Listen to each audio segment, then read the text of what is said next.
Hey, I'm Dustin. I'm Anton. I'm Jack. Hey, I'm Tommy. And we are Beach Fossils. And we're here at Amoeba doing a What's in My Bag. What's in my bag?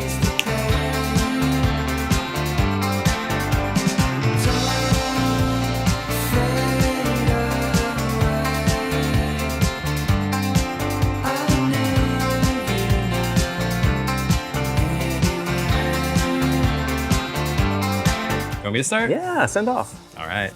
Let's check the old bag then. Let's see. What do you got? I'll start with this one. It's just in the front. Here we go. The Splendor of Fear.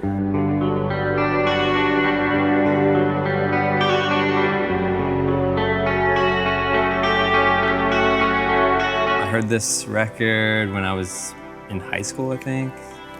Their use of like reverb and all this stuff was different than I'd heard before, because I was kind of into like, I don't know how you'd say, like, my first show was The Killers when I was a kid. And so like this kind of put me onto a different vibe. You scratch and sniff? It's a scratch and sniff as well. Watermelon.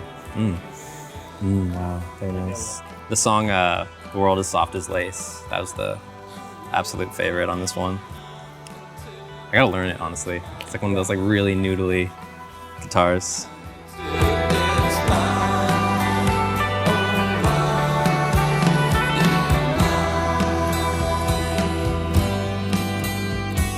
So this Modern English album, After the Snow, this is like probably what, in a way, like kicked off the sound for the first Beach Fossils record. I'll stop the world and melt with you.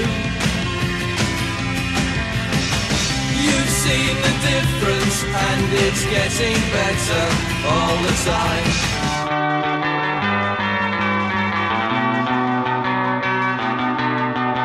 This, along with Blitz, Second Empire Justice. You know, I mean, everybody knows Melt With You from this album, but it has so many good songs on it. But I'm too scared to judge it. Someone's calling the night. Everyone knows the radio song, but, you know, I mean, this was like a killer fucking album. Also came out 4AD, and the one that was before this, Mesh and Lace, is like maybe the greatest post-punk album of all time.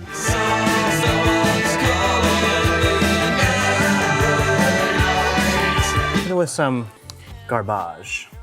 To match Garbage the right outfit here? here. Oh yeah, yeah, too. exactly, yeah.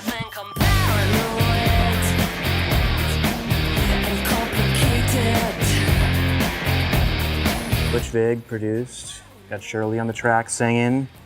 I mean, classic. Yeah, I definitely bang this a lot. I think we were on Euro tour a couple years ago. This was definitely blasting through my headphones a lot. Especially with like the jet lag and everything, I needed to be woken up. Yeah, so a that's lot true. of stimulation.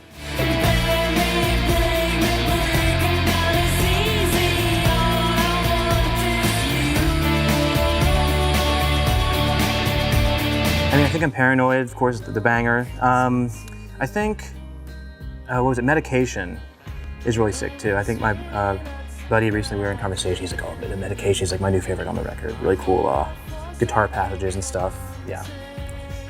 Amazing record. Somebody get me out of here. I'm telling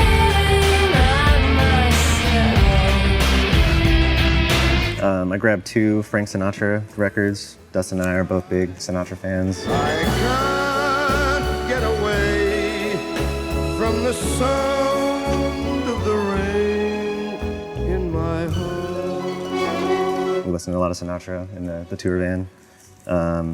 This is like my favorite record by him. It's like very melancholy compared to like a lot of his other records. This one's probably his saddest record, In the Wee Small Hours. You flew away, and the time grew cold. That's my Yeah. favorite Sinatra album. It's also considered by many to be like the first concept album ever made. It's kind of interesting.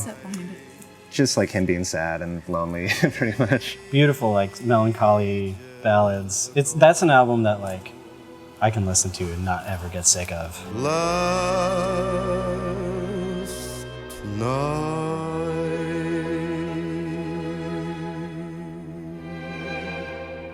Okay. Super obscure Ooh. band. Never heard of him. Just like the cover. Oh, he's an egomaniac. His name's Jack Smith after all, so Oh, please. true. Yeah, my last name's Smith.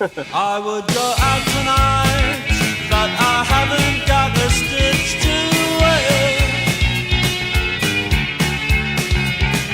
But yeah, I mean, that is how I kind of got into them from a young age, you know, having the last name Smith, and that drew me to them. But I guess I wanted to grab this because Andy Roik just passed away, their bassist.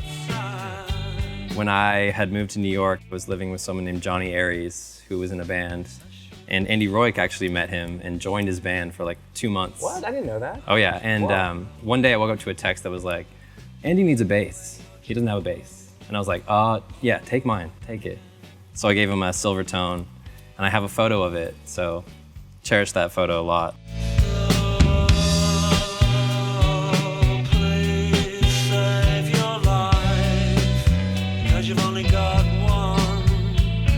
Tracks off of this one, This Charming Man, How Soon Is Now. This Night Has Opened My Eyes. Good track. Classic.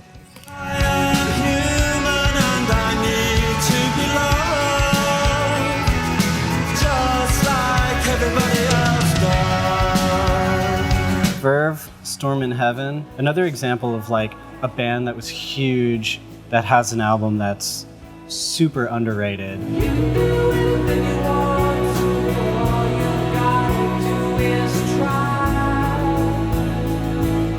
Not enough people, I think, talk about this record. It's like one of the greatest shoegaze albums, I think, and like it's very psychedelic, and there's really nothing else that sounds like it. You listen to it beginning to end, and it's like just a perfect album. I wonder if you're here just to use my mind. Don't take it slow, you know I've got a place to go. I think they had one EP before this, and then this was like their first full-length album. There's videos of them playing in like the early 90s when they were in this era. They're incredible. Like you could tell they were gonna be huge because like just the stage presence like of the whole band was like, they were on fire. You could tell like it was gonna be something important.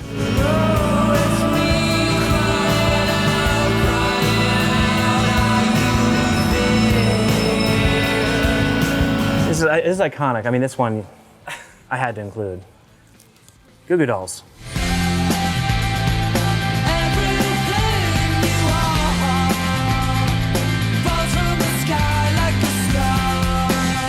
This is the collection of greatest hits too. So we have like Dizzy, which is probably one of my favorites.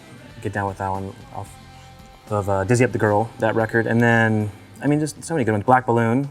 Black Balloon, do you know the song Black Balloon? It's like, Never heard it, no. It almost has like this like Pearl Jam, kind of like Jeremy spoken, like harmonic guitar vibe going on in the beginning. And me and my friends always talk about how like it'd be the perfect sample for like a Little Peep track.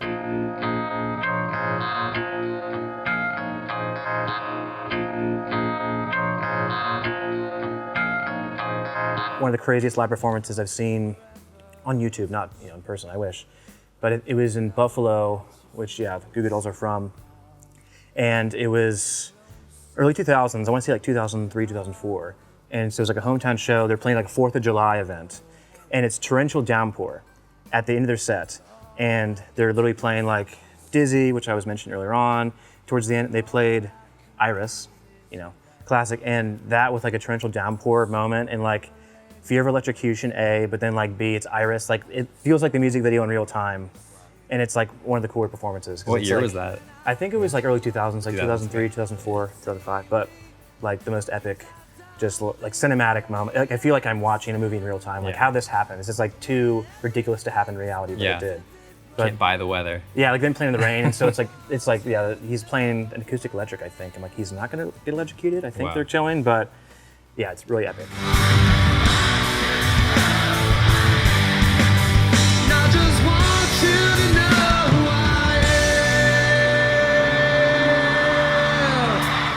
I have The Associates, Sulk. They're like an amazing Scottish post-punk band.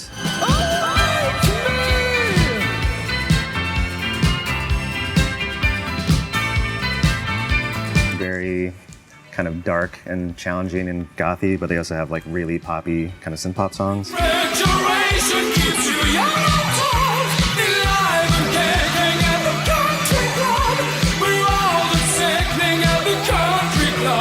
just like a very eccentric band too. If you're ever bored, just like read their Wikipedia. There's like crazy stories of them just like blowing their entire advance on like indefinite studio time and just like doing ketamine and like booking a separate hotel room for like the singer's dogs that were only fed like really expensive salmon and stuff. And they would fill guitars with like urine just to see what it sounds like and like submerge full drum sets and stuff. Like super experimental, but they're awesome. If there's a cure for this, I don't want it. I don't want it. Another really, really obscure one. Paranoid. Black Sabbath. Can you help me? Are you by my brain? Oh, yeah. We did 2 covers a few years ago on Halloween. We were wearing like powdered wigs, like Victorian era wigs, just like sweat from the wig into your eyes. So we did Paranoid and Iron Man. Running as fast as they can.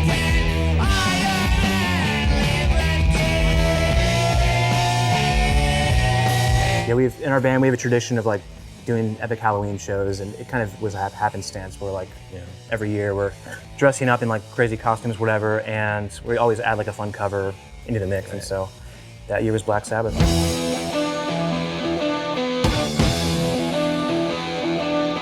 Kind of an obvious choice, I guess, you know, like probably one of the most popular punk bands of all time and kind of like created the potentially pop punk genre, I guess. Buzzcocks. I hate Buzzcocks. This is a record I am constantly listening to, like ever since I was a teenager, and this is like always a reference point when making Beach Fossils music. I love, like, you know, the tempo of the songs is like something that I'm always thinking about when I'm writing songs. What do I get? Oh, what do I get? What do I get? Oh, what do I get? They just hold a tempo that I love. Like, I think the speed of all the songs is perfect. The duration of the songs is perfect. It's just like clean pop songs. There's like no fat on them. It's just like straight to the point. You know, something a lot of people know about, I'm sure, but it's, you know, I mean, you can't fucking beat it. It's the Buzzcocks. Fictional man. Fictional man.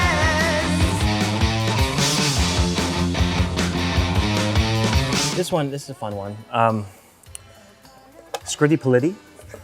We got Cupid and Psych 85.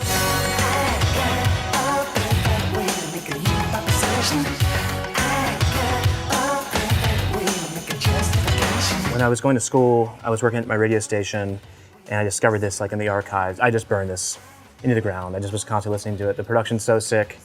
Green Gartside, lead songwriter, frontman of the band is brilliant. I kind of was into this at the same time I was like discovering Art of Noise, like all of the cool sound collage-y, really fun production kind of ideas, really intense 80s synth production. But this record has like some just crazy, fun syncopated, really like R&B kind of adjacent. Super tight, like Yeah, gated drums. yeah. It almost reminds you like proto like PC music, kind of like A.G. Cook kind of vibes, where it's really fun dialed like sample sounds and funk R&B. I think you were the New first wave. person to show me this too. Yeah, no, it's one of my favorite records. Absolute was, Oh, yeah. was the track that you showed me. Oh yeah. If you're gonna spend anything, Absolute Perfect kills. Way. Perfect Way is great. But the music video for Absolute's awesome too. He's wearing like this full Nike windbreaker. Oh, man. And he's singing this like beautiful like falsetto voice. It's like, it's a good look. Absolute principle to make your heart invincible. I got Japanese artist Akiko Yano. I don't wanna lose the real thing. You're so slow. How long do I have to wait? This is a 80s record. Yeah, she's just like an amazing kind of synth pop artist. She was married to Ryuichi Sakamoto for a couple years, and she was like a touring keyboard player in Yellow Magic Orchestra, but her solo material is amazing. And I grabbed this one because I noticed that there's an intro by Mac DeMarco on this record. So. So you've got to know there must be love. There must be love. And there must be love. Thank you guys. Yeah, thank you. Really appreciate you coming in today. Yeah, thank you.